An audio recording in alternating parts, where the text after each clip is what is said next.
Welcome to the Entrepreneur's Lounge radio show, where we expose the myths of entrepreneurship and release the weight of it all. Real people, real issues, and real talk with expert solutions. So sit back, relax, and enjoy the show as we welcome our host, Alicia Brown, the Joy Guru. All right. Well, welcome one and welcome all. This is Alicia Brown, the Joy Guru. As the CEO of Fruition Publishing Concierge Service, I want to share with you publishing and media secrets that you need to know for ultimate success. Writing and publishing is a business. It's a very lucrative one, but many authors find themselves at the short end of that stick.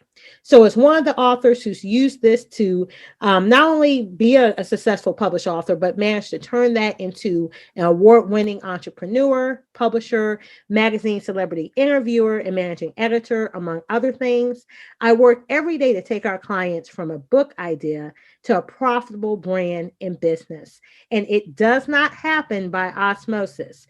But if you're willing to work hard, and willing to do what it takes to make it work versus just throwing spaghetti at the wall and hoping something that sticks, you will be successful. So that's a little bit of who I am. So if you have not connected with me and you're not on my email list, please do so. You can go to thejoyguru.net and sign up to be on my email list. You can also sign up on that email list so you can be in my private Facebook group. We have the Authors Academy, courtesy of Fruition Publishing Concierge Services. So now that we're finished with all that information, the housekeeping rules, I want to introduce our special guest for this discussion of From a Book Idea to Global Movement. So I'm so pleased to be here tonight with Mrs. Saadia White, the amazing Amazon. Welcome, Saadia. Please tell the people who you are. Thank you, Alicia Brown, for having me on. I appreciate the platform. And as she stated, I'm Saadia White, better known as the Amazing Amazon. I'm also the CEO, founder, and visionary of Eyes Wide Open, empowering people globally, as well as Generational Survivors, the global movement. And I think that's what we're here to talk about today. Absolutely. Global movement. You guys heard her. Yes. So Eyes Wide Open, let me just tell you a little bit of the history. Eyes Wide Open I founded that in 2017, October 2017. And that actually didn't come first. And it's funny because I came from a law enforcement background. Mm-hmm. And I had no idea that I was going into entrepreneurship, Alicia. Oh. I actually saw myself as becoming the chief of the department, which I told my chief that, Williamsburg. I started off in NYPD. I retired from Williamsburg, Virginia's police department. And I retired early. I had a disability retirement, which led me to say, what am I going to do now? That law enforcement was my life. I didn't know what I was going to do. I had no backup. I had no backup plan. Okay. So when you have no backup plan, and there were things that happened along the way, I started saying, well, let me go back to school. And you know what? When I went back to school, I took up some business courses. Okay. In the midst of all that, I was taught how to, from a good friend of mine, how to make soaps and shea butters. Okay. And I started doing so well with that, Alicia, that people were buying my product and they were saying, hey, do you have a storefront? Where can I get this? And I was like, I don't have a storefront. But you know what? I'm in college. I'm taking business courses and maybe I need to explore that. So I did. I got my LLC for the first business and it was the soapologist, right? Moving further along from that, I said, I want to do more. I want to do more with this business. I love this entrepreneurship, and God downloaded into me a vision, Eyes Wide Open, empowering people globally. That's what came to me. And I was in a hospital bed when it came to me. Wow. And I had a lot of different challenges going on at that time. So when that vision came to me, I thought of it as I'm going to be this philanthropist. I'm going to pour into other nonprofits. And in the beginning, it started off just like that, where I found, nonprofits sought me out, and one in particular, which we did have a fundraiser for. Okay. And we did raise a couple of thousands of dollars for her, a couple of hundreds of dollars for her, I'm sorry. And we were able to put on this big function, which actually hit national news. So that was awesome as well. But that was our first big experience with Eyes Wide Open and pouring back into another nonprofit. But Alicia, as you know, with business, if you don't have money, if there was no source of money, no source of income, how do you continue to fund these awesome and amazing projects? Yes, I wanted to be this big time philanthropist, and we wanted to give back. We did countless events for the community, human trafficking events, different things like that.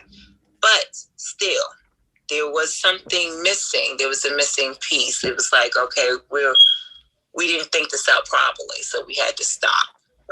Right. We took a pause.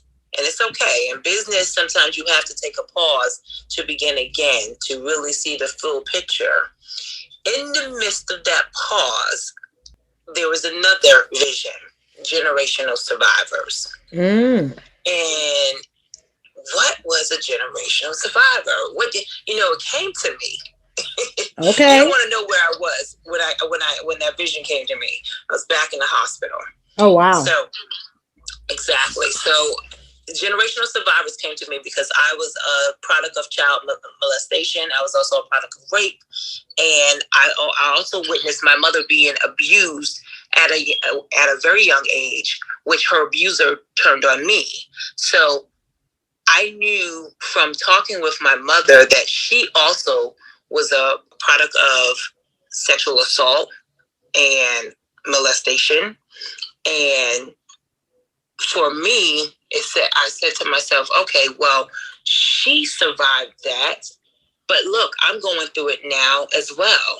This is going down from one generation to another because her mother was also a product of domestic violence and, molestation, rape.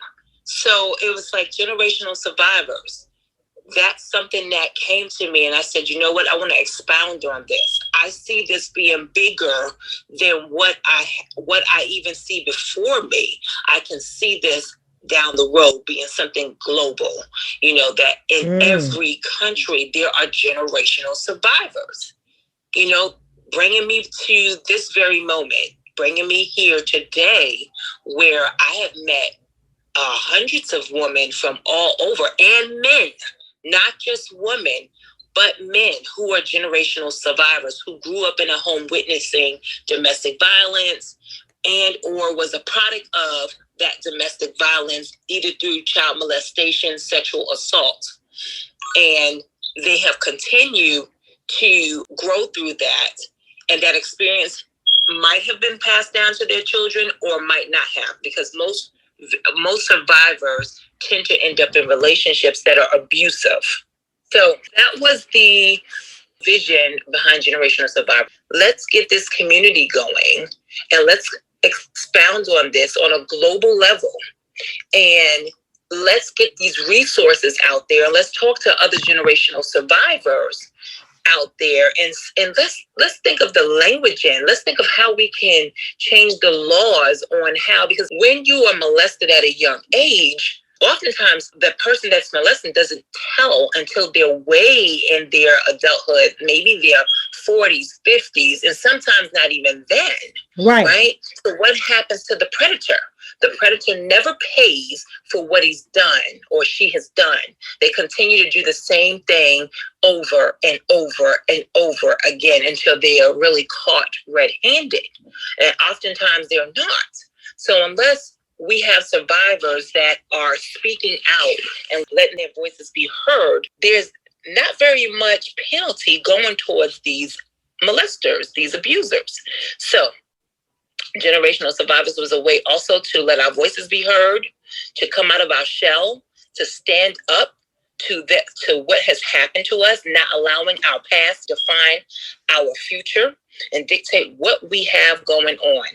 And I found it to be very freeing when I started to share my story, to share my testimony, right? Mm-hmm. My mess became my message.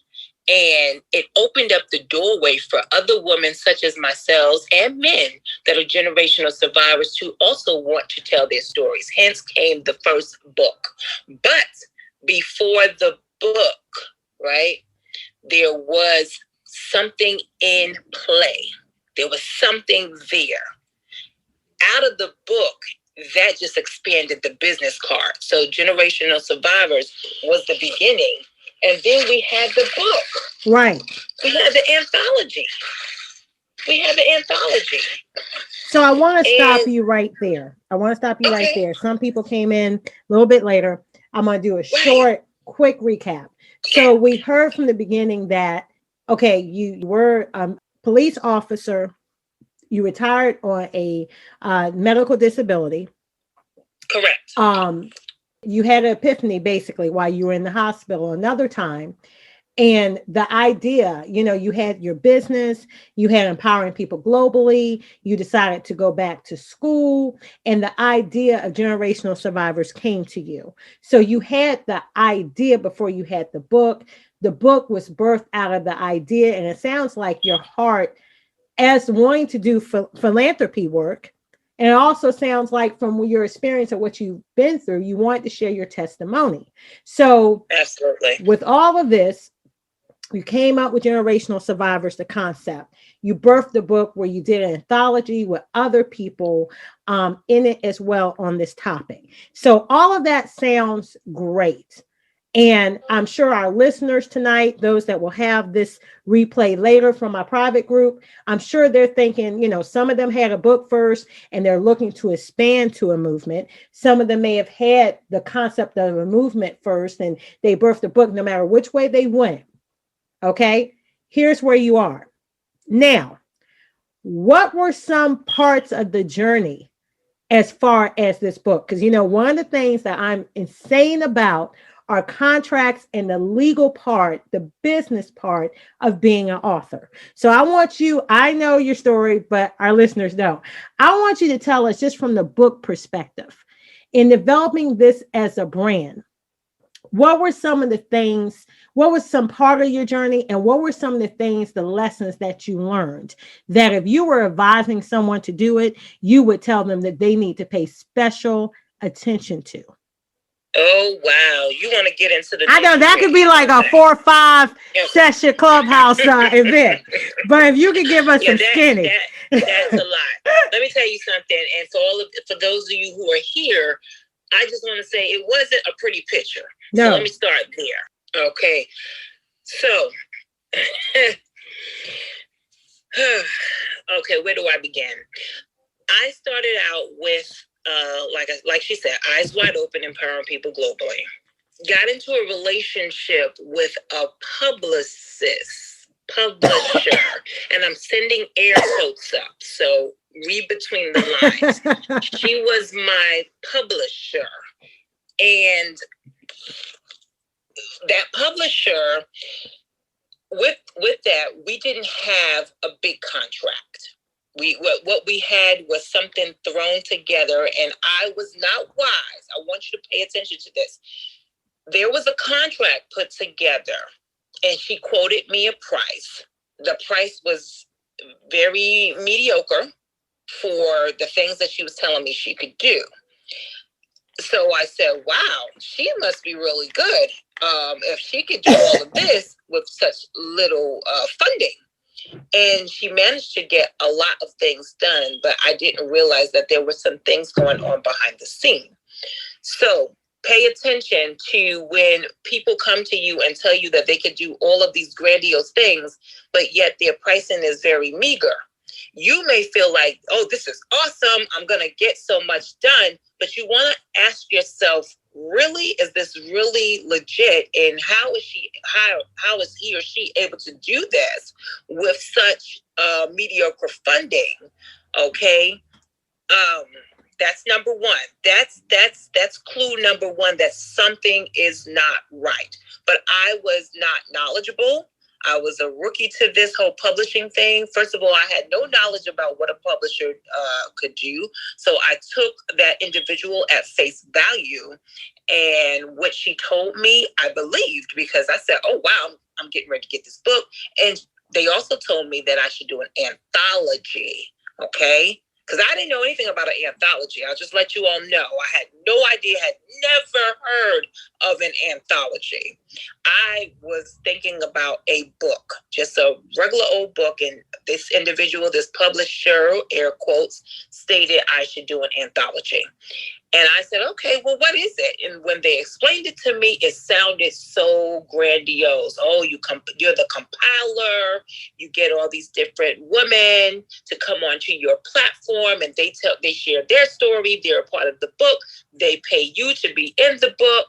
You know, we do this big time marketing. You're on radio. You're in magazines. You're here. You're there. So it was so. To me, I had never done anything like that. So pay attention. I entered in seeing such a huge, like, you know, all of this fantasy. It was like, oh my gosh, I'm going to be this big time star. She's going to have me on television. I'm going to be speaking over here because I love to speak.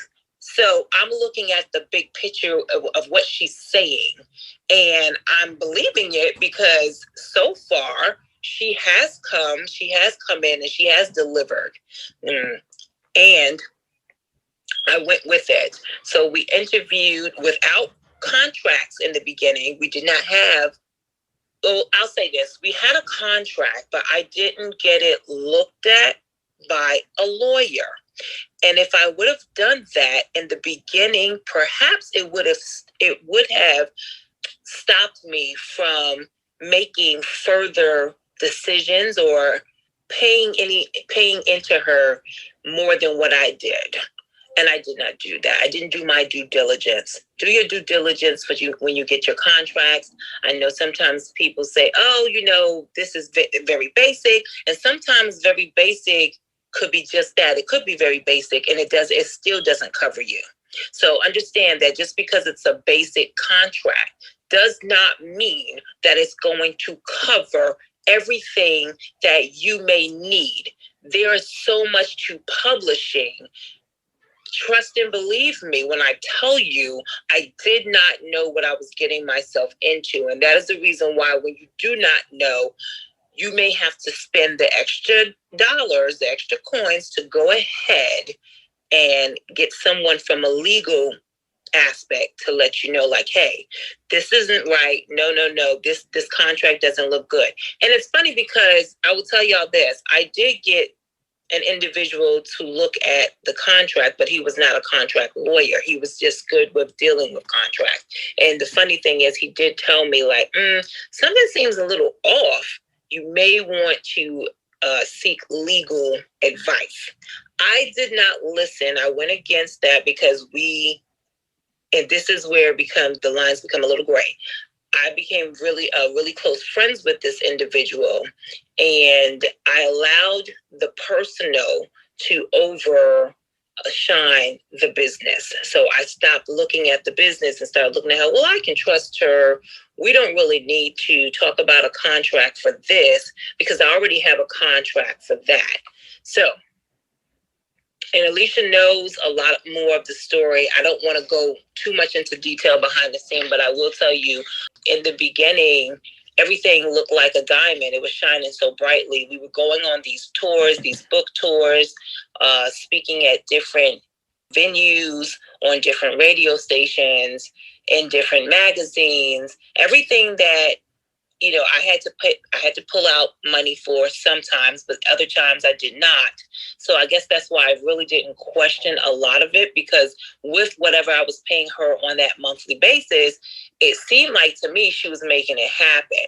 So I did not question a lot, which big mistake. Always know what the person who you are, who's handling your money, or handling your business, should I say, not your money, but handling your business, which is your money, you want to know what they're doing. And I really didn't know what she was doing. I didn't know that she was robbing Peter to pay Paul, because had I would have known that, I would have terminated her immediately. There was a lot of things going on behind the scene that I wasn't privy of. So you want to know what you want to know what a publisher does. That's number one.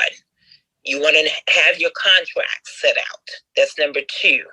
You want to make sure that you get legal advice. That's number three. And you want to understand from both aspects what you're supposed to receive, because as the visionary, I signed a contract that basically stated that my co-authors will be able to get royalties from me and my book sales for the rest of their lives. And I had no idea. I had no idea until a real publisher came in as an editor to edit the book, because she hired an editor to come in and edit the book. And that editor was Miss Alicia Brown. And when she came in, when Miss Brown came in, she first of all looked at the project as a whole. And, I think in the beginning she didn't say much, but then towards the ending, she started to tell me, like, this is incorrect. You need to fix some of the things over here. And, she just shined some more light on my situation, basically giving me a lot more information than I had. And once I realized, like, wow, this is wrong, I didn't realize that. I thought that I was covered in this area.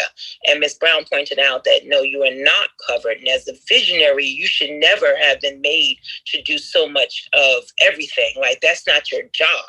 You are the visionary. And if they're going to make money, it's because they have to basically go out and promote on their own.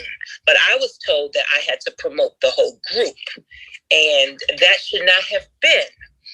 As a visionary, the visionary should have one goal, and that's to envision the project moving forward, and to also understand that even if your co-authors don't make money, you're not responsible for that. You're responsible for the vision to continue growing and moving forward. You're not responsible for the marketing and promotions of your co-authors. You're responsible for your marketing of the project itself. And the co-authors are also supposed to enhance that vision. They're supposed to enhance that project. So moving forward, there were a lot of things that Ms. Brown had to come in and undo, because the so-called publisher, she hadn't done anything at all. First of all, my book wasn't copyrighted, right? Ms. Brown, it wasn't copyrighted. Right. It was not formatted the right way. It wasn't formatted to go into bookstores. It wasn't formatted to go into the Library of Congress. She had no knowledge. She had no way of knowing how to do that, because she was not a real publisher. She knew how to self-publish. So I would tell you all listening that know who your publisher is and know what their capabilities are. Understand the difference between self-publishing, traditional publishing.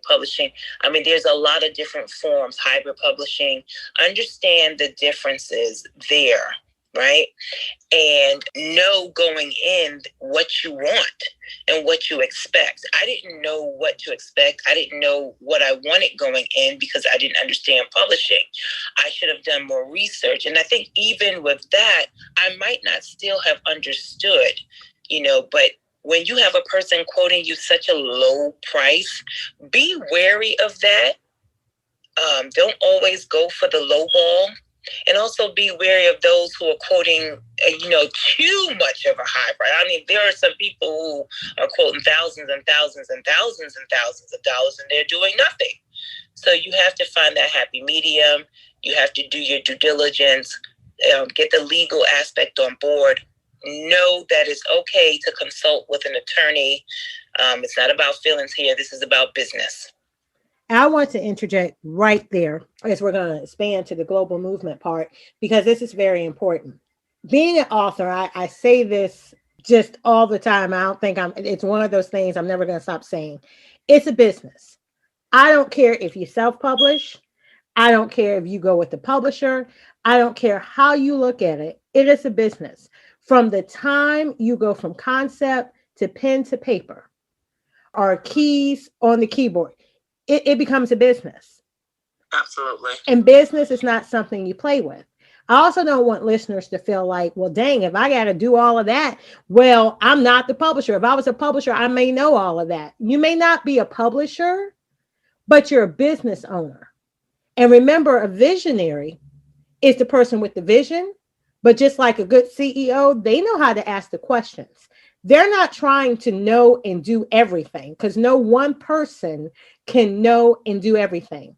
There are certain things in life we can do by ourselves, but writing a book should never be one of them, even if you're self-publishing. So no, we're not saying that you need to know all of everything yourself, and you need to study for 15 years before you trust anyone or bring anyone to help you with anything. That's not what we're saying. But what we're saying is that being an author is part of business, and anything that's part business has legalities to it. So there are, some errors that people really make when it comes to writing and when it comes to being a published author, and it's very serious. Now, in Saadia's case, it was an anthology. That heightens the severity of it, because when you bring other people on board to be a part of a writing project, there are certain legal things that need to be in place.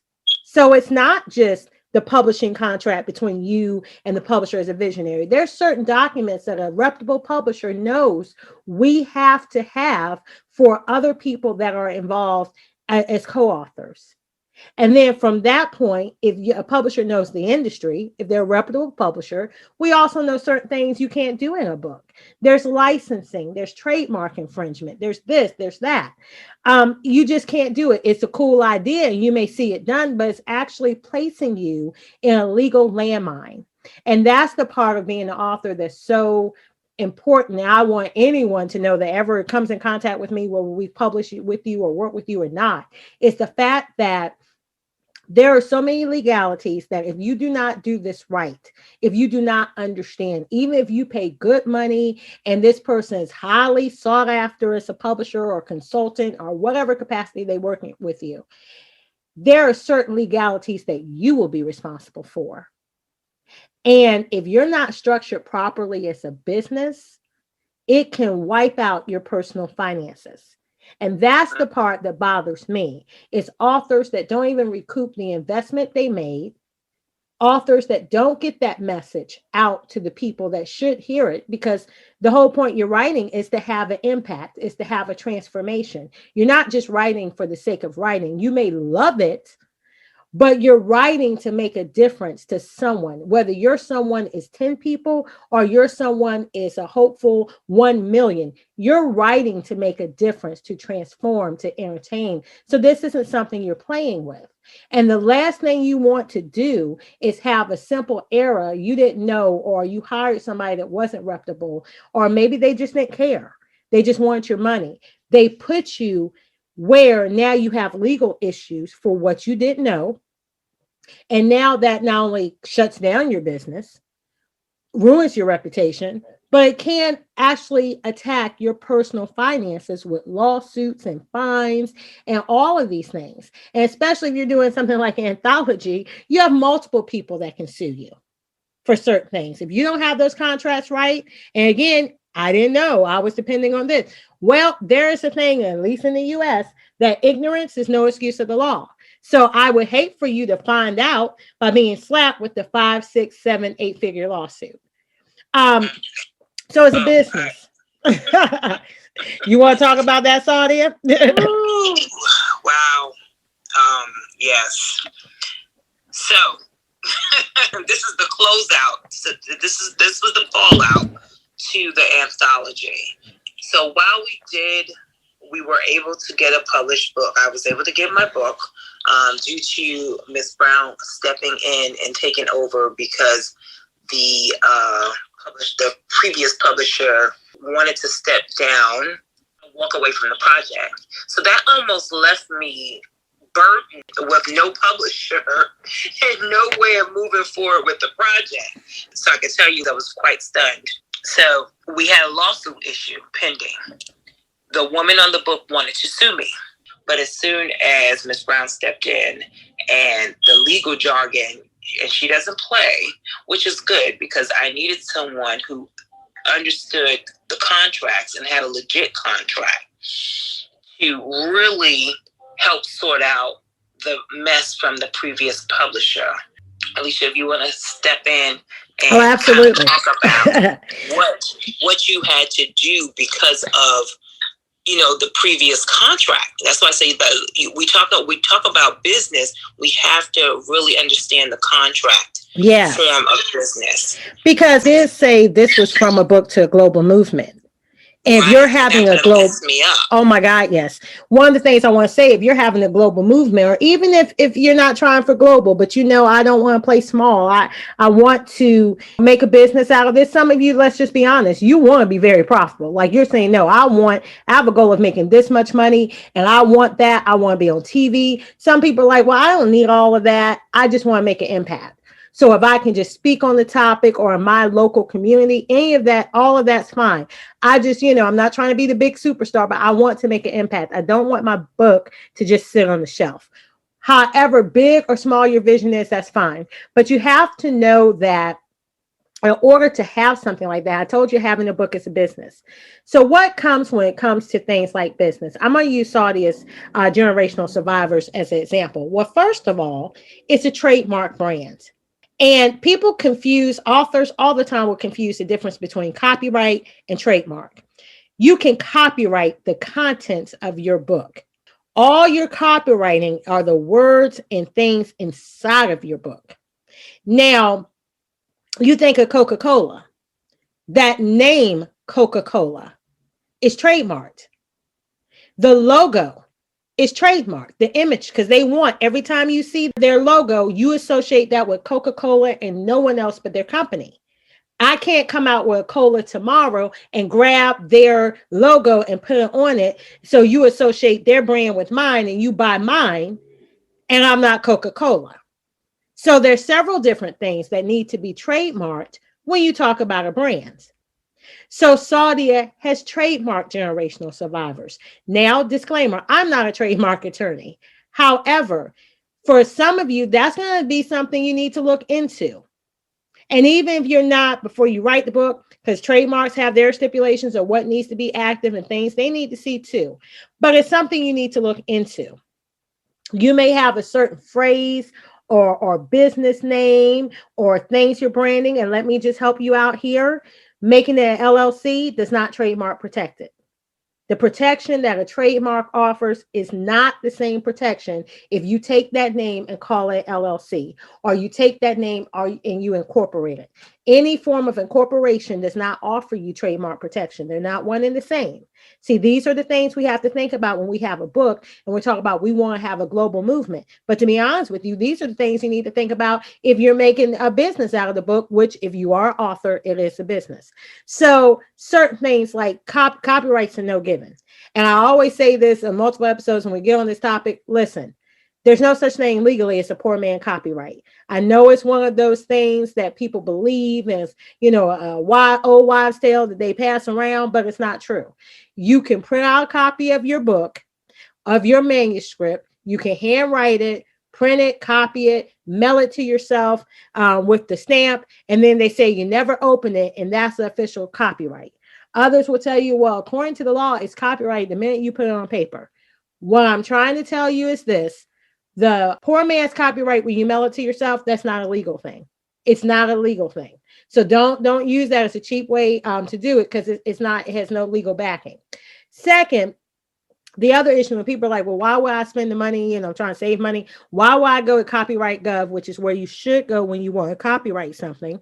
There's other services that offer you copyright, but the legal entity to go to would be copyright.gov, which is associated with the Library of Congress. Why would I want to spend the money? Because just like with contracts, we can do a handshake. But if we ever have to go to court, what is written is what is proven. That's what we agreed upon. It's in black and white. And unless we have like an addendum or something to it, that last contract is what the court will enforce. So then it's very clear the terms we agreed on. And if either one of us is in violation, what is the remedy? So again, people do business all the time on a handshake, and you don't have a problem until you have a problem. So when you have a problem, well, she said, well, no, she didn't. He said, well, no, he didn't. That's why you need a contract on paper. So when we're talking about that part of it, that's why it's important. Like I said again, generational survivors is a trademark brand. What does that mean? No one else can use the term generational survivors and have an event that's called that, or do this. Because remember, when it comes to your book titles, there are several different books that have the same book title. That's not unusual. But the trademark brand, you can't make up events under my trademark brand. You can't do many things. There's many legal protections when it's a trademark brand.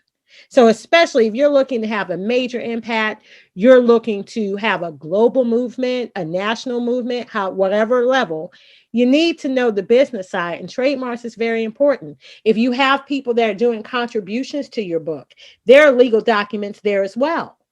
Because you can't just have people write things and say great things about you. Maybe they do a forward in your book, whatever. There should be release, at least one release that they sign. Because, people agree to do things, and then people get in their ear, they have a change of heart, or they see you doing well, I should make more money, or I said free, I should charge. And now you have people that want to send you to court. And God forbid they win, and you're told you have to take that out of your book. You can not only, of course, it's going to take money and different processes to take something out of the book and redistribute it, whatever. But a lot of these court fines require you to take every copy that exists off the shelf, and then they will fine you for any proceeds you've made and have a portion of that go to the person. It was much easier for you to just get things written, to get contracts signed, to get releases signed, and just avoid the problem. People, it doesn't prevent them from suing you. Anyone can spend the money to sue you. But if you have something written that has the clear terms, and what you said was the issue, or what the remedy was if they violated those terms, you would have a much better time in court than if not. So we have to, as authors, that's one of the biggest publishing secrets, media secrets for your success as an author and writer. Treat this like a business. And I'm going to say this is one of the things, if you treat something like a business, you have a financial goal. Because if you just want to do something for fun, or you want to do something to make an impact, and that's all, profits really don't matter for that, then you can just do what you want to do. You can do it how you want to do. You can take your time with it. But a business has financial goals. And they have those weekly, and they have those sometimes daily. They have those monthly. They have those annually. They have those quarterly. Businesses think in quarters and years, in addition to those other time frames I just said. So as an author, that's one of the things I ask a lot of my clients. What's your financial goal? What's your plan? Other than the book, what else are you doing? Because this is a business. You do have to work it. There's no one little snap or one business, one company you're going to work with, or one little thing that's going to be the magic lever. And if you find it, you're going to have to keep hitting that lever. It's not one and done. It's never one and done. So it becomes a business. And I'm honest with people. Some people, when we really sit down, we talk about it, and I see their lack of commitment, what they really don't want to do. Or sometimes it's just the unrealistic viewpoint they have of, I want all this, but I don't want to do anything. I'll just let you know I'm not the publisher for you, because I already know somebody's looking for that person and will promise them the world and take their money. And they know they're not going to be successful because they can already tell this person doesn't want to do anything. They think they can just pay this and everything is done for them. So yeah, let's go ahead and get that money real quick. But we already know this one's going to be a dud. And there are some publishers that operate that way because all they want is your money. And after they do the book, they don't care. If you don't have book sales, they don't care because they've already went on to the next several dozens or hundreds of other people. So you have to really look at this like a business. And definitely, if you want a global movement, definitely have to know the business side. Be thinking bigger than just the book. Think about this as a brand. Do I need to be trademarked, copyright? If you have some things you've invented, products and things, does there need to be a patent? How much is that going to cost? Because one of the things I always teach our clients is it's more than just a book. So you really need to sit down and have a strategy, including a financial strategy. And if you're sitting down and have a strategy and you know there's several different pieces to this, then what are those pieces? Well, if you know what the different pieces are, you're thinking about how much does that cost? And more importantly, not only how much does that cost, but what timeline, what time frame does it matter? Because you don't do everything all at once. And there has to be a certain profitability as well for it to make sense. There has to be a certain level of introduction to the public that you're saying that would benefit from these things and actually want those things. So when do you implement what? Remember I said at the beginning, we don't just throw spaghetti at the wall hoping something will stick. So what do you need with the book? What do you need besides the book? What's the overall plan? We heard about Saadia talking about empowering people globally. We heard about her vision with generational survivors. And if you were here from the beginning, you would have heard that wasn't just about a book. It was more than a book. So it had to be a certain strategy in how the business is established, what is done.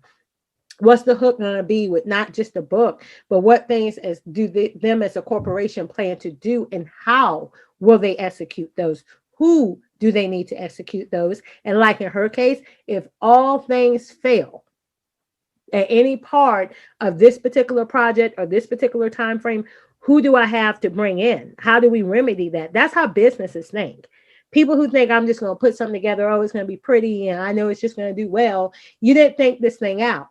So you have issues, you have problems. And then you have to remember too, I'm going to turn it back to Saadia as we close out. You have to remember too, if you're the CEO, be mindful of who you bring on as the Indians. You know, there's the chief and Indians, because I'm the chief. But when we got a bunch of Indians that think they're chiefs, that's when we also have problems. So who are you bringing on? How committed are they to whatever position you put them in to work on this vision? And do they have the same vision and mission in mind? Because if there are two different visions, there's division. And that's how things start to fall apart. In a company, there's only one CEO. There's other leadership positions, there's other executive positions, there's different hierarchy, but there's only one CEO. And at any time, if people here are not committed to the vision of this company, the mission, our core values, the way we intend to do things and the things we're doing, then this is not the job for them. And it's the same thing with your book. And I'm going to say this one last thing.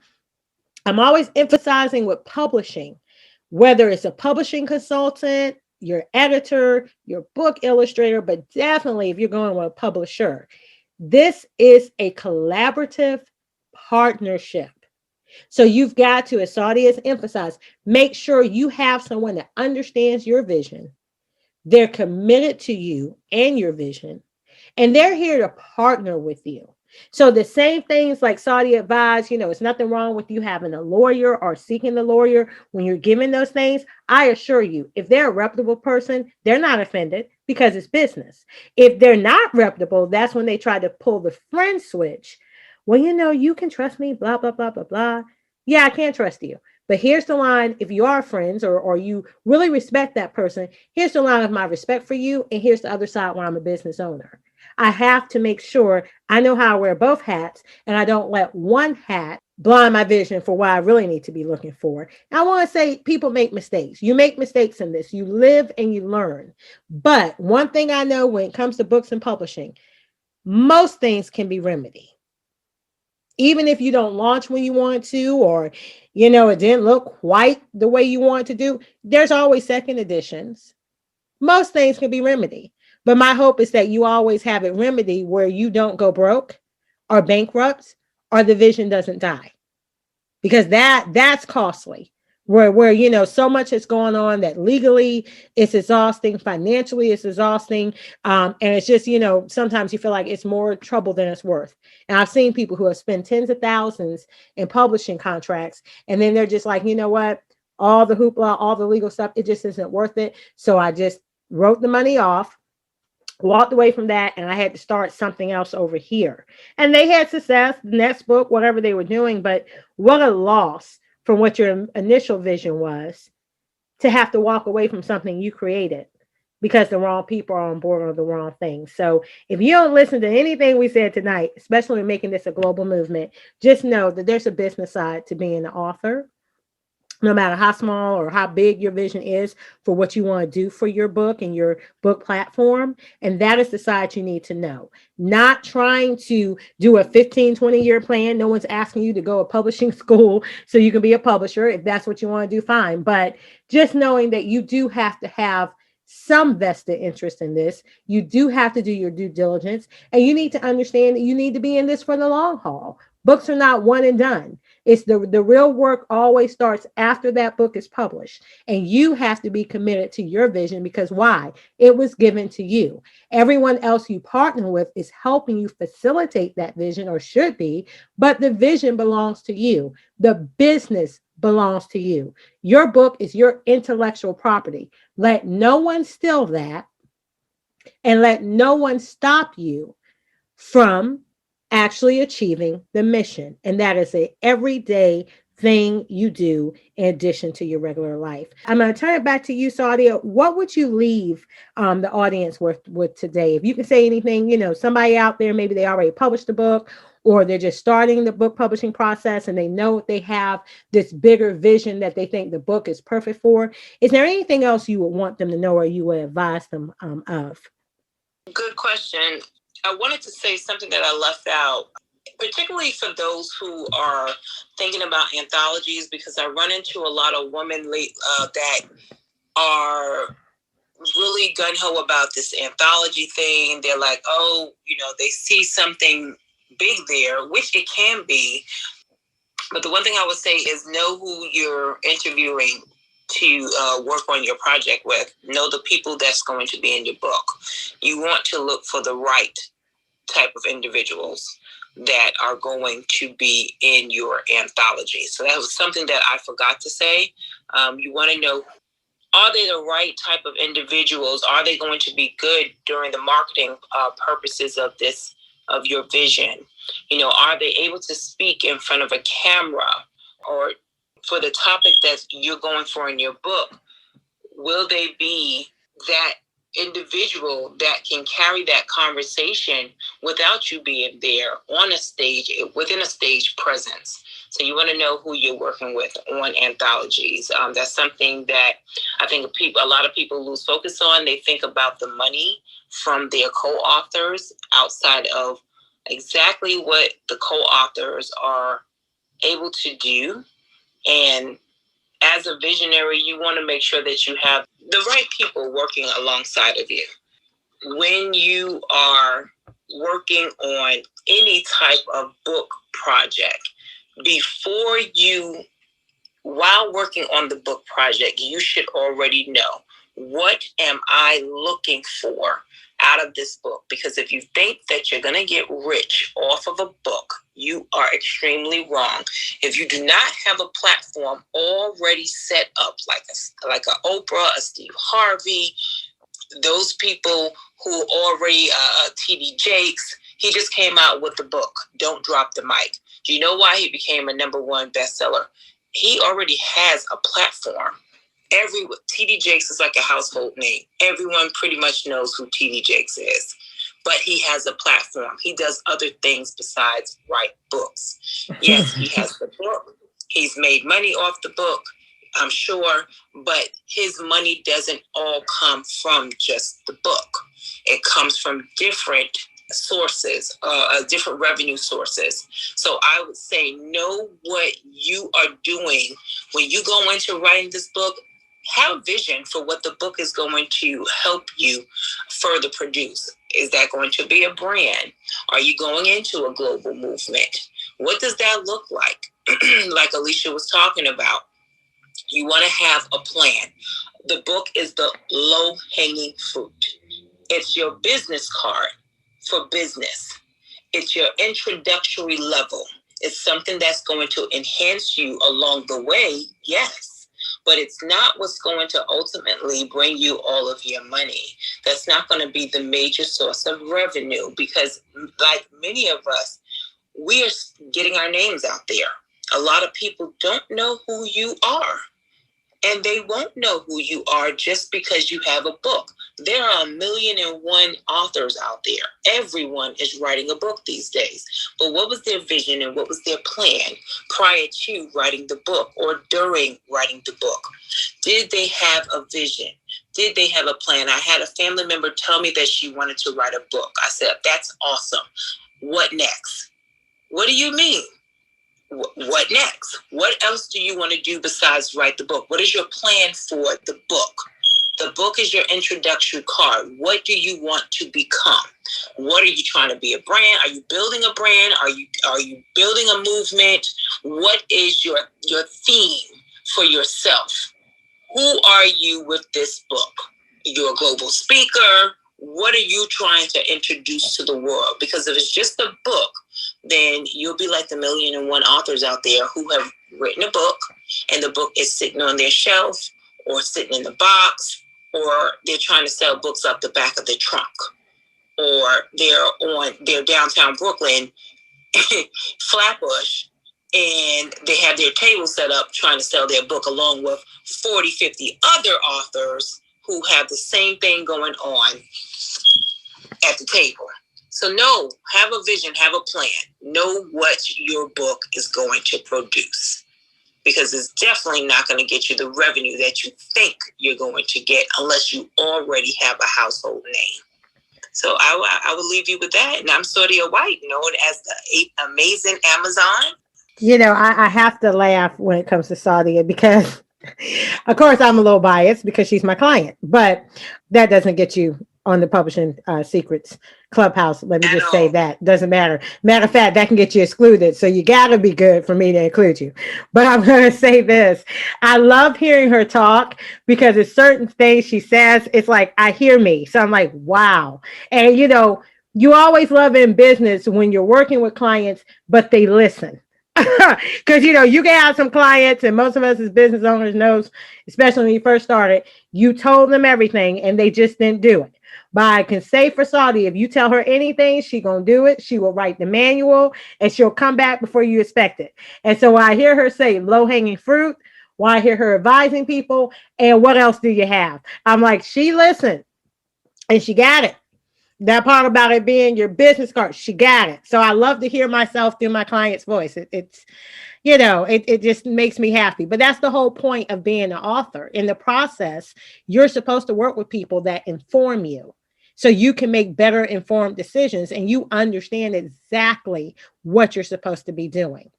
So yeah, I love that. I love everything you told us, Saadia. I'm going to bring you back in a moment because I do want you to tell us, you know, a little bit more about the global movement. We know it's generational survivors. We heard about empowering people globally, but I think before we end this episode, you would really be doing them a disservice if you didn't tell them some of the other things you're doing and how you really have broadened that generational survivors platform, from courses to speaking panels to all of that.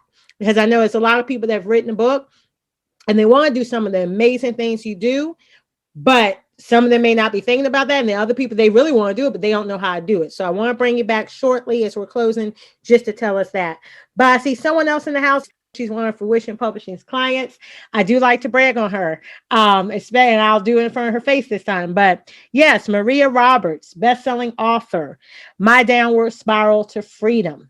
I love the things she would do. And I will to ever, amen, say that when she first launched her book, there's so many things that she did that I was just like, okay, she's another one that listened, but she did them very well. And she did them in a way that she had a success that a lot of new authors really don't. And this is her first book.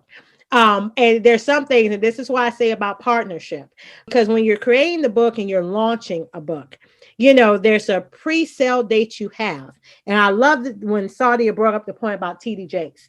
As well known as TD Jakes is, you should know that for every book he comes out with, TD Jakes is pre-selling, accepting pre-orders and marketing on average 6 to 12 months before that book is released. He's on every media. Yeah, we know he's TD Jakes, but he's on every media circuit. He's on everything promoting that book. He is not going to launch it. He could write it, have that baby ready for print, And with his massive email list and community, he can have that thing sold and have thousands of copies sold probably in the first 24 to 48 hours, but he doesn't. So it takes time. Bring me back to Maria. If you have a reputable publisher, once everything is in the system, we've seen that proof copy, we've analyzed it, make sure there's no errors, formatting is great, the book cover looks great, then there's that time where, based on what we discussed, you're ready for that thing to hit the market and people to order. Well, when you have it in the system the right way, there's a pre-order link. Not talking about what's on your website. I mean, they can actually go to some of these online places and see that the book is available by a certain date. They can place their order, and on that date it is available, it will be shipped to them. And that's how a lot of people, especially if they're doing that aggressive marketing and have wide email lists, huge author platform, that's how they can reach names like the New York Times bestseller or other highly recognized bestseller list. Of course, that takes a massive amount of people, massive amount of marketing, massive amount of advertising. Some new authors, most new authors, don't have the bandwidth and don't want to do that. But one thing they should be doing is what Maria did. Maria got in front of her publisher. So listen to this for anyone that's hearing this or hearing this at a later point. Take note of this. She knew what date we were offering it to be available. She knew an estimate around what time that pre-order link would be up. And if they looked up the book, if she's marketing it on social media, we're marketing on social media, they can go to Amazon, they can go to these other sites and pre-order the book. So what she had already done, she had gotten her pre-order list together. She got her supporters together. Tip number one, if you're writing a book, and it's not always just your friends and family, but you want your hit list. You want to have a minimum of 50 people or more but the minimum is 50, that if I asked them to buy this book, they would, that I can contact to buy this book when it's available.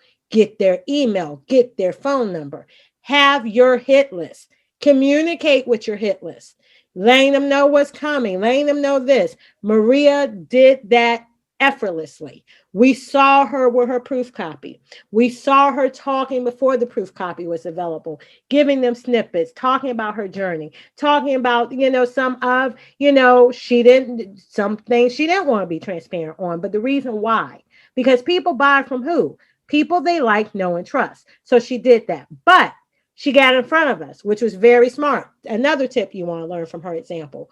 What she did when she knew that link was about to be available and she had that proof copy showing them, she already had the link on her website. So people could go right there and place their pre-order. Authors, you need a website or at least a one page. If you don't know what I'm talking about, go to fruitionpublishing.com, go to that first page, go at the bottom, send us a message, contact us if you're struggling with that. But no, you need at least a one page. If you don't have a website, you need at least a one page where it shows information about that book that's coming and you have somewhere to get their email address. The finances of your business, of that book, your financial stream is tied to that email address and the communications and things you'll do with them. So Maria did that. Maria had place for them to go to give them her email address, the list that she had the email address from, as she continued to build that funnel. When it was time, she had them pre-order from her. Why? Because you make more money offline than online. She doesn't want to give Amazon her money unless you want to go to Amazon and pay for the book. But if you're willing to buy it from her, she's going to keep more profits in her pocket. And because she's going to do an autograph copy for you, if you select that option, then guess what? She gets even more money because you charge more money for the autograph copies. So this is what we call understanding your real estate and being smart about it. She got those pre-orders and had you come to her website first. And what does that mean? Well, it's always cheaper for her to order her books than you. So she's using those funding from pre-order sales to order those book copies. Gone are the days where you're going to sit up there and just order hundreds and thousands of boxes of books, hoping that someone's going to buy them from you. No, You build that audience, you talk to that audience, you nurture that audience. You have their contact information. You have the infrastructure built that when it's time for pre-order, you've already been talking to these people and you're bringing them to you. You have a link where they can click on now and pay you for that book. You have the description of when they can expect that book, and then you go ahead and fulfill those orders. She did that well. I remember she had over 100 people that were committed to buy that book, and 85 finalized with her that first point. And then she continued on with different marketing tactics and things. And last time I counted, she was on her second box of books. She sold those out. She sold out the first. And then on top of that, she's been quoted at different places. As a matter of fact, you can see if you look up My Downward Spiral to Freedom, you can actually see different bookstores that physically have the book in there. So she did an amazing job of that. And that's just some of the tips of when you're being not only with a reputable publisher, but you're teachable and you're willing to do the work. This doesn't happen by osmosis. And this doesn't happen if you're just one and done and you don't want to do anything. It's a business and you have to continue to work. But Saadia, I want to bring you back up. I want you to tell them, what are you doing? What does Generational Survivors, what are you as the founder? What are you doing? What things have you offered since you've had that book published? And what's next? All right. Well, we know that Generational Survivors, Survivors of a Generation Unheard, the book is just that. It's the book, right? It's not leading me to where I am today. So as the visionary and founder, I saw that I wanted to expound on what I was doing. As a generational survivor, our goal is definitely to provide more resources and also lobby for change in laws. I spoke about that in the beginning for the victims turned survivors.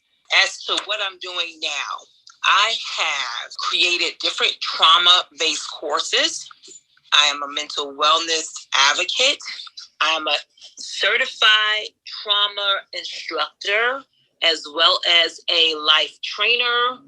I have incorporated some of my personal experiences with my coursework and come up with just a whole overview of what trauma looks like and how to heal from it. Yeah. I've had a lot of different clients come in and they really enjoyed, I call it the not the boot camp, but the work camp. I have a lot of fun doing that. Not only am I instructing courses and creating courses, but I also hold a lot of different female groups with women who have gone through trauma and they're trying to overcome it. So that's one of my passions, being a peer support specialist to these women. I had to go through a class to become a certified peer support specialist. With that work, I'm also a sexual assault prevention and mental wellness advocate. And that's just expounding on what I do as the visionary and founder of Generational Survivors. So it all kinds of ties in. So that's what Alicia is trying to tell you all, is that when you have a vision, you want to expand upon that. So your book, that's great, but you have other things that you bring in. I'm like that T.D. Jakes. You see how T.D. Jakes is a speaker, he's a pastor, he's a philanthropist, author, nonprofit. I serve on a board as a nonprofit executive director, corporate giving director. So for Crusading Outreach Ministries, I'm a comic book author. I'm a magazine writer. So I have a lot of things going on behind the scene, not to mention that I am building a new initiative, which I'm not going to speak about right now because that's in the works. So I can't really speak about that. But there are so many different things and so many different hats that I wear behind the scenes. I kind of forget. I know how many hats that I wear on a daily basis. It's a lot. But please don't check out my book, Survivors of a Generation Unheard, Stories of Generational Survivors. I dedicated this to my mother, Renee Steatley, who has, she is deceased. And my mother has a shelter built in her name. It's the Renee Steedley Family Residence Shelter, which is located in New York. A lot of the proceeds from the book when I receive proceeds from the book, they go towards my mother's shelter. So I definitely would love that support. Renee Steedley holds a lot of presidents in New York. That's where I'm from. I'm also the author of Amazing Amazon. I want you to check her out. She has a new book coming out. That's my comic book. It's an empowerment comic book. So, which actually is debuting for a nonprofit youth program this summer. Yes. Yep. And I forgot about that. That's okay. That's okay. We probably left off about 15 things. Look, serving on the board with the city, Hampton City Schools. So it's grant funded. So that just shows you all the options of what you can do. But Saadia, where do they follow you? Your website information and all of that. Okay, so you can follow Generational Survivors and be a part of the movement. We need strong women, men. We need your voices to be heard at Generational, GENERATIONAL, Survivors with the S at the end.com, and Amazing Amazon, and that's amazing with a AMAZINE, Amazon, AMAZON.com. It's a really uplifting comic book. I want you all to follow those two websites. Join the movement. Yeah. Our voices are heard in numbers, and we need to lobby where I'm organizing a structural march after COVID has died down a lot. We want to we want to lobby for change. There has to be change in the laws. And that's something that we're working on now. So we need more women, more men to join the movement. So I'm just thankful for Alicia's platform. I thank you, Alicia, for the work that you do with me behind the scenes. We have a lot going on. So. Yeah, she tires me. And I in turn tire her, but it's all right. We have movement. They just don't know. People don't understand. They don't. You may not hear or see me doing a lot. I mean, I know I do a lot of posting, uplifting sometimes on Facebook. You can follow me on Facebook as well, Saadia White or Generational Survivors or both.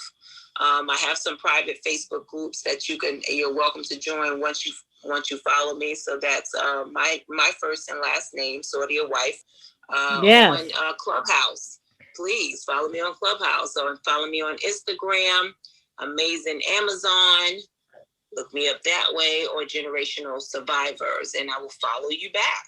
And I'm just going to put in a selfless plug there. If you went to fruitionpublishing.com, you'll see her as well as Maria that I mentioned, Maria Roberts, as one of the 5 authors that published in the pandemic with us. So you'll have their stories.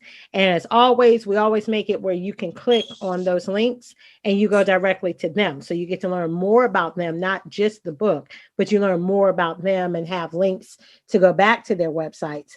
And same thing she said, if you go to AmazingAmazon.com, amazing with the E, not a G on the end, AmazingAmazon.com. You can follow her for that initiative. You can also go to Generational Survivors with an S.com and learn more about that initiative as well. And of course, those 2 websites have all her social media links that are associated with that brand. So you can continue to follow her there as well.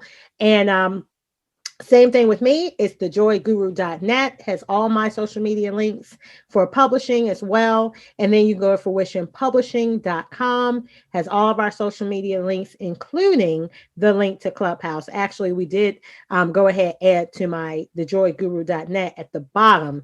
There's the icon now added for Clubhouse, along with our other social media that will take you right to Publishing Secrets so that you're able to follow the club and be alerted of our upcoming events. And if you join my email list from thejoyguru.net, we will send you special recordings. We will give you other updates about stuff in publishing and platforms, speaking things I'm at that would be great for you to be a part of. And of course, if you're a client already with us, or you need to learn how to be a client, you can go to those websites. But if you're a client with us, as I get different media pitches, because I'm very interesting, you're just not having a book, but you're actually being able to brand yourself and get your message out there. We send pitch opportunities as they fit your particular brand. Saadia will know because I just threw one at her last night. So especially if you come with us, you're going to work. But thank you for tuning into this episode of Publishing Secrets. We are committed to be here every Wednesday at 8:30 p.m.